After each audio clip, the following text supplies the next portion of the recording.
Live from Singapore, this is BBC News. Donald Trump announces a new class of battleship named after himself, as he suggests Venezuela's Nicolas Maduro would be better off standing down. The White House appoints a special envoy to Greenland, reigniting tensions with Denmark. Russia ramps up its strikes on the southern Ukrainian region of Odessa after a Russian general was killed by a car bomb in Moscow. And coming up in business today, Donald Trump suspends the construction of all large-scale offshore wind farms because of national security concerns.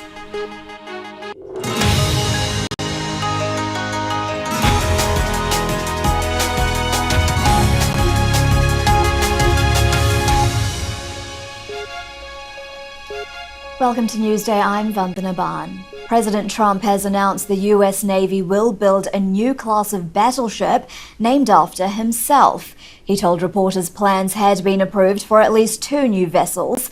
Mr. Trump said they would form part of what he called a golden fleet and serve as unmistakable symbols of American power.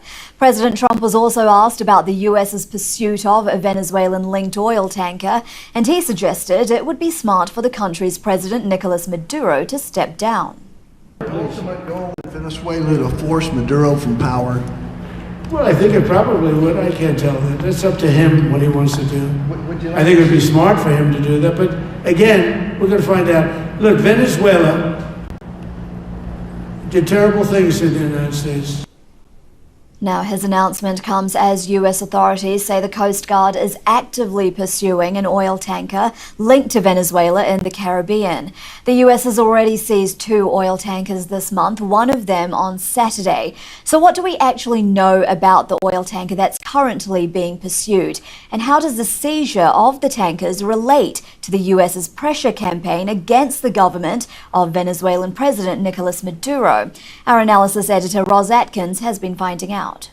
This tanker is reportedly being pursued by the US Coast Guard. It has alleged links to Venezuela and is called Bella 1. BBC Verify has analysed 50 distress signals that it sent. The first was at 13:44 GMT on Sunday from this location, northeast of Antigua and Barbuda. The final distress signal was at 17:13 from further northeast.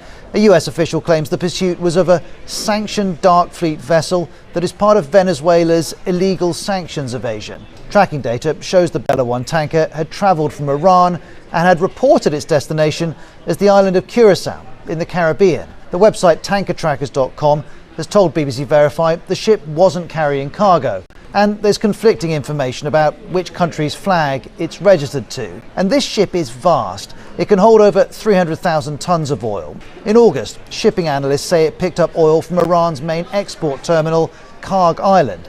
You can see it in this satellite image. And at the exact same time, Bella 1 seems to have been broadcasting a false location, with its tracker showing it was hundreds of miles away in the Gulf of Oman. And America's reported pursuit of Bella 1 is part of a broader story. On December the 10th, the US seized this tanker near Venezuela's coast. Last week, Donald Trump ordered the blockade of all sanctioned oil tankers entering and leaving Venezuela. And on Saturday, another tanker was seized. Venezuela's President Maduro claims the US wants him out of power and wants control of his country's oil wealth. President Trump accuses the Maduro government of using stolen oil to finance themselves, drug terrorism, human trafficking, murder and kidnapping. This is the most recent image we have of Bella 1. It's in the Atlantic on December the 18th. Since then, it's become the latest example of Donald Trump's increasing focus on Venezuela. Well, for more on this, I'm joined now by Jeffrey Korn, a professor of law at Texas Tech University and a former US Army senior advisor for law of war issues. Jeffrey, really good to get you on. I want to start off, first of all, on Trump's announcement of these warships, what you make of it, the timing of it, given the tension with Venezuela. I mean, is this mainly a geopolitical signal here? Well, the timing of it isn't particularly significant for the current pressure campaign on Venezuela because these ships have to be built. And they were appropriated for by the Defense Appropriation Act that provided funding for updating and building new ships. What's unusual, I think, as most observers would recognize, is the naming the class of ship after himself It's unprecedented. The classes of ships are normally named after states, but it's consistent with everything he's been doing since he took office for his second term, including designating the new fighter jet, skipping a number of iterations to associate it with the number of his presidency. So that I think distracts a little bit from the underlying issue, which is the benefit to the United States national security and defense for updating and enhancing our naval posture. I want to talk about these seizures of these oil tankers. I mean, what's the legality around seizing a ship, which was traditionally seen as an act of war? Well, I don't know that seizing a ship is traditionally seen as an act of war. The president uses the term blockade. It's not really a blockade. A blockade is recognized as an act of war or an act of aggression under the UN Charter, but a blockade is a total sealing off of all or part of a country's access to international waters and international shipping having access to the country. This is what the Pentagon is, I think, accurately characterized as a quarantine, where we're doing visit and search to determine whether there's a legitimate and lawful function for the shipping. I think it is very unusual for the United States to be enforcing domestically implemented sanctions against another country in international waters. On the other hand, if these ships are not properly registered and flagged to another state, if they're signaling false locations, then essentially their standing to complain about being interdicted and seized is diluted significantly from their own nefarious activities. All right, Jeffrey Korn, we'll have to leave it there, but really appreciate your analysis there. Professor of Law at Texas Tech University. Now, President Trump is escalating tensions with Denmark again after appointing a special envoy to Greenland, the vast Arctic island he has said he would like to annex. Trump announced that the Republican governor of Louisiana, Jeff Landry, would become the U.S.'s special envoy to Greenland, a semi-autonomous part of the Kingdom of Denmark. Governor Landry said in a post on X it was an honor to serve in a volunteer position to make Greenland a part of the U.S.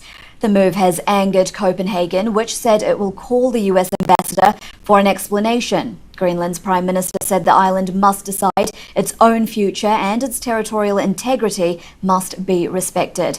Let's take a look now at what President Trump said earlier. We need Greenland for national security, not for minerals. We have so many sites for minerals and oil and everything. We have more oil than any other country in the world. We need Greenland for national security. And if you take a look at Greenland, you look up and down the coast, you have Russian and Chinese ships all over the place.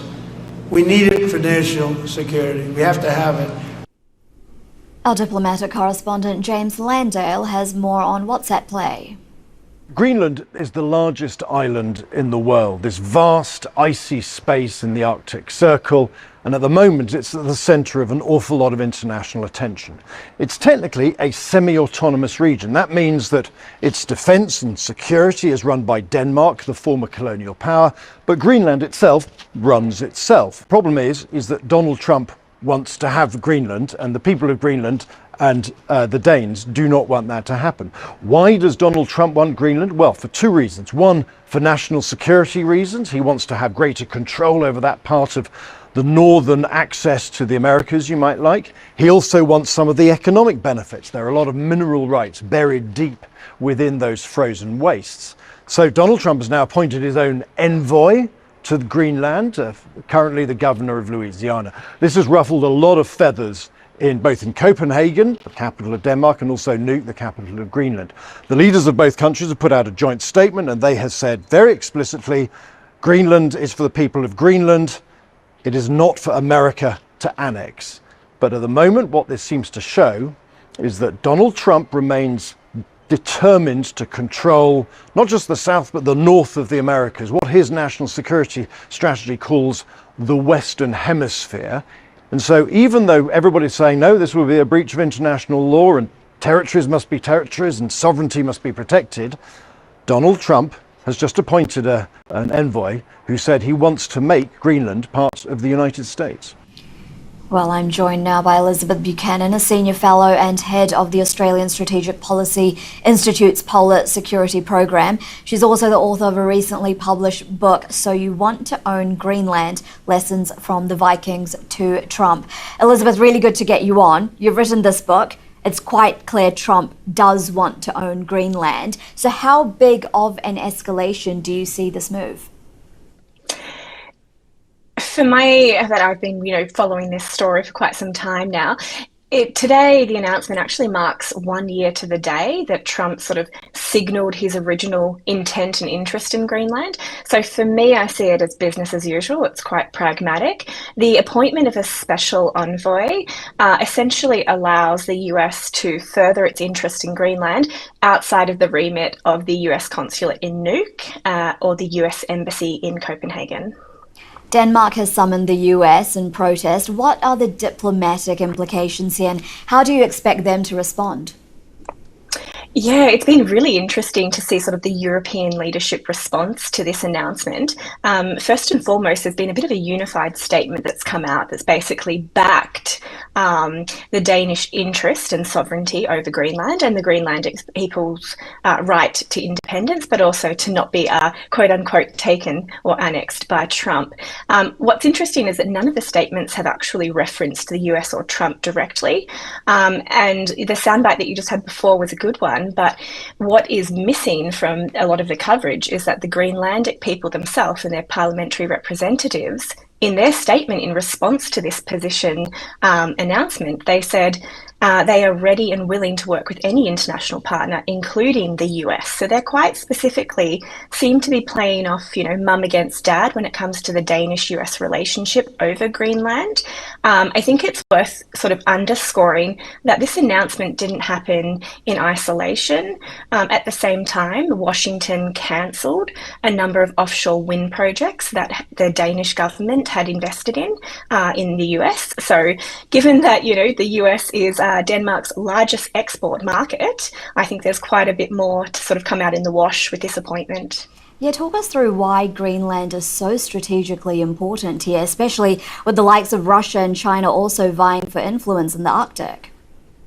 I mean, it's basic geography. So, if you look at a map of the North Atlantic and you look at a map of the Western Hemisphere, I mean, Greenland's an island that is almost, the gateway into this region. So for any US national security interest, it begins with that Western Hemisphere. So of course, Greenland's always going to be a piece of that puzzle. But I mean, history, for hundreds of years, the US has had designs on and interest in Greenland. And since the 50s has had a bilateral treaty with Denmark to allow for US forces to be positioned on Greenland. So it's a bit of a sort of imperfect problem that faces European security. And for me, this announcement today of the appointment of a special envoy, I mean, this isn't an envoy, this is a special envoy. So that means that it is a specific and time bound. It's not a permanent position. Signals to me that 2026 is going to see, a really, really deep further interest of the Trump administration in Greenland. Yeah, something to definitely look ahead to. Elizabeth, really interesting to get your analysis there. To Ukraine now, where officials say Russia has struck the Black Sea port of Odessa for the second time in 24 hours. The governor of Odessa said port infrastructure and a civilian ship were damaged. He said there was no information on casualties. An earlier strike cut off electricity supplies for more than 100,000 people and sparked a large fire. The attacks come after a senior Russian general was killed by a car bomb in Moscow. Vanil Sarvarov was the head of operational training for Russia's military, the third general to be killed in 12 months. Russian authorities have opened an investigation and they're looking at whether Ukraine was involved. As a matter of policy, Ukraine never officially admits or claims responsibility for targeted attacks. Our Russia editor Steve Rosenberg has more. Outside a Moscow apartment block, the aftermath of a deadly attack. A bomb had been concealed under this car. It exploded early this morning. Inside the vehicle was a Russian general. He was critically wounded and later died from his injuries. He was named as Lieutenant General Fanil Sarvarov, head of the Russian Armed Forces Operational Training Department. Генерал-лейтенант Фанил Сарваров. Russia's investigative committee said it was examining different theories, among them that Ukraine's secret services were behind the attack. No official comment yet from Ukraine, but Moscow strongly suspects a Kiev connection. This is the third Russian general to have been killed in Moscow this year. It's a reminder to people here that war isn't just something happening hundreds of miles away on the battlefields of Ukraine, but in the Russian capital too. Last December, Russian General Igor Kirillov was killed by a bomb hidden in an electric scooter as he left his home in Moscow. At the time, there were claims in Ukraine that Kiev was behind this. The Kremlin says Vladimir Putin has been informed about today's car bomb. But at a meeting of regional leaders in St. Petersburg, he made no mention of it. It was business as usual. Back in Moscow, local residents who'd heard the blast didn't seem surprised. What can you do? Alexei tells me. There's a war on. This kind of thing is inevitable. This won't end soon, Yekaterina says, and I don't know how it will end. The day ended with the car, or what was left of it, being taken away. But the search for clues will continue to try to establish who exactly targeted another Russian general. Steve Rosenberg, BBC News, Moscow.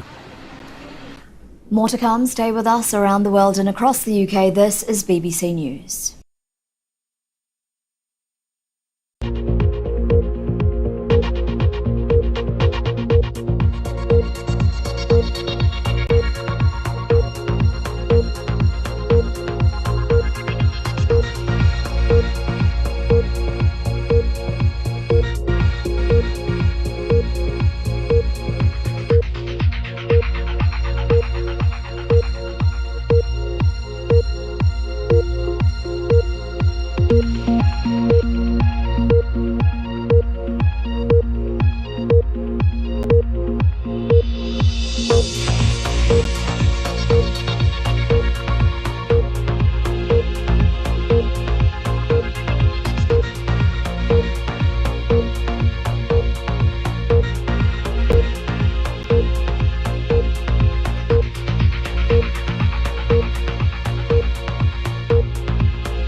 You're live with BBC News.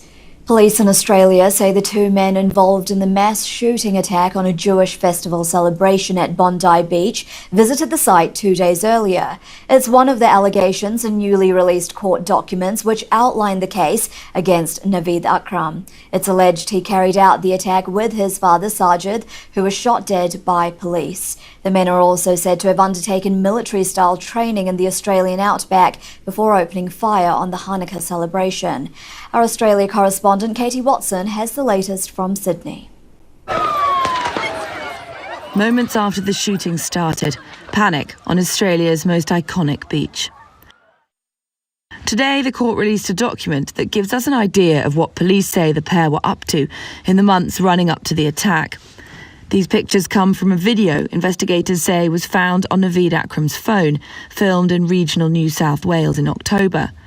The police claim the men were carrying out firearms training, firing shotguns throughout and moving in a tactical manner.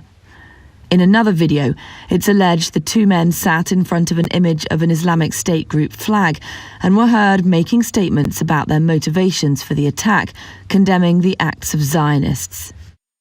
And just 2 days before the attack, the alleged gunmen are seen scoping out Bondi. CCTV shows the two men travelling together to the car park at the beach and walking on the same bridge they then used to carry out the deadly attack. Then this, on the day of the mass shooting itself, CCTV images, which authorities say show them leaving a short-term rental property at 2 a.m, carrying large, bulky items wrapped in blankets. Police claim they load them into a vehicle, along with shotguns, a rifle, and some improvised explosive devices.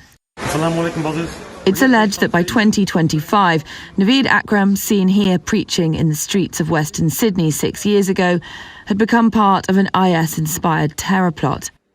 The document also shows pipe bombs police say were thrown towards the crowd. While they didn't detonate, investigators say they were viable.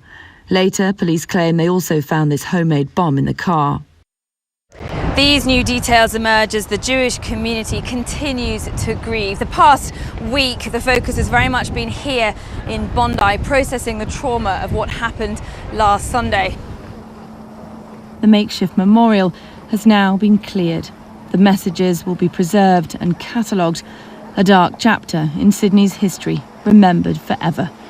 Katie Watson, BBC News in Bondi. Now, there were photos that shocked the world. The emaciated figure of 6-month-old Siwar Ashur, severely malnourished in Gaza. The BBC first filmed with her in May, in hospital and sick because of a medical condition which meant she couldn't absorb regular baby formula.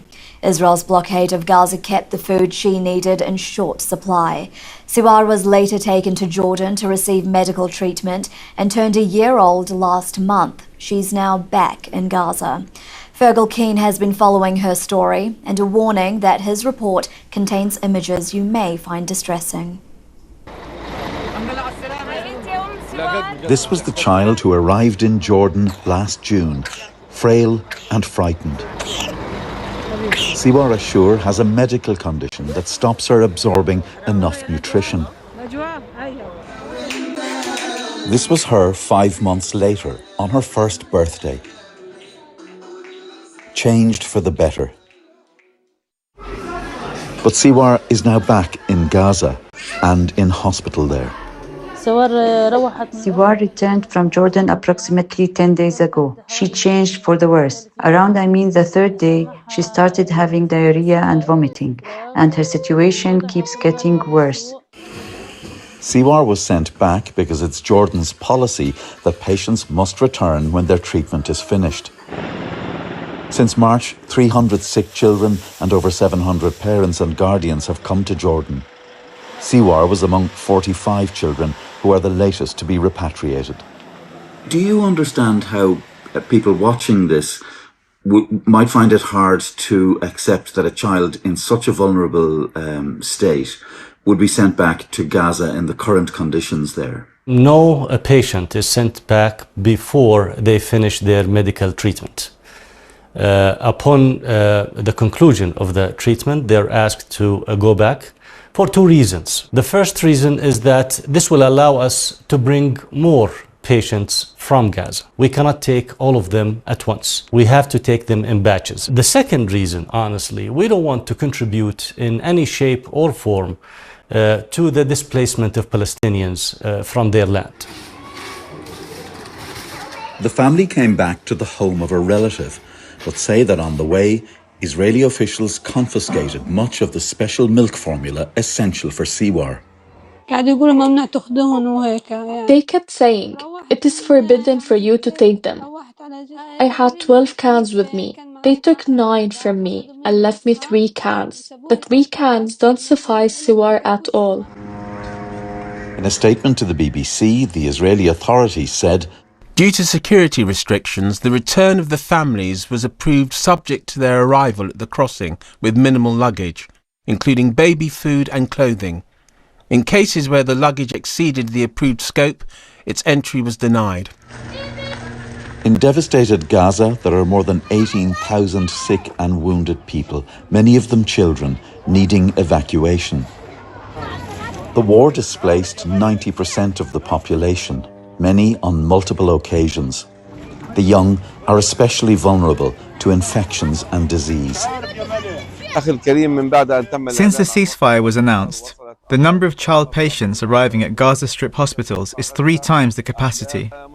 The situation at Al-Aqsa Martyrs Hospital is no different from the other hospitals in the Gaza Strip. It suffers from a severe shortage of medicines and medical supplies, and a major shortage regarding electric generators, which are the main artery to keep a hospital going. Soon after the family arrived back in Gaza, Najwa gave birth to Siwar's baby brother.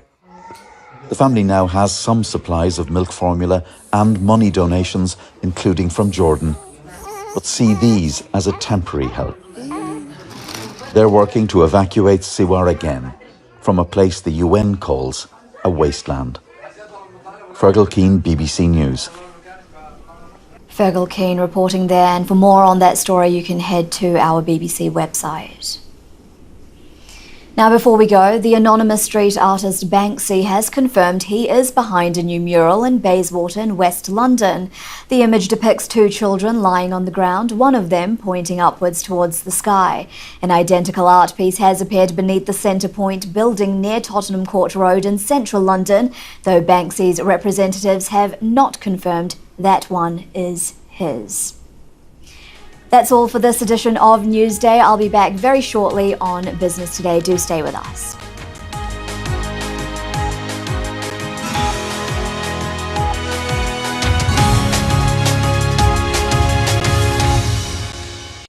Hello there. Christmas is fast approaching and the mild, wet weather that we've seen so far this December is being replaced. Something a little quieter over the next few days, but also noticeably colder, and it's due to the strength and the direction of the wind. An easterly circulating around this high pressure in Scandinavia will gradually nudge towards us. Lighter winds for Tuesday, and so quite a lot of cloud around. The cloud thick enough for a spot or two of drizzle in places, and maybe with that low cloud, some hill fog as well. Sheltered western areas seeing the best of any brightness, but the far northwest of Scotland, some showery outbreaks of rain here. Top temperatures throughout the afternoon, 8 to 10 degrees. Now, as we move out of Tuesday, that weather front will continue to push its way into the northeast of Scotland, bringing rain with it. Into Christmas Eve, quite a lot of cloud to begin with, but as the winds start to strengthen, the clouds should break up, and with clearer skies, it will be a chillier start to Christmas Eve morning. Low single figures in rural parts. But the cloud will continue to break up, and we'll have more in the way of sunshine coming through across England and Wales and Northern Ireland on Christmas Eve. Legacy of that weakening front still producing some cloud in northeast Scotland. Temperatures are down on where they have been, but about where they should be for this time of year. So we're looking at around 6 to 9 degrees. The high pressure stays with us Christmas Day and beyond. A lot of dry weather in the forecast to come.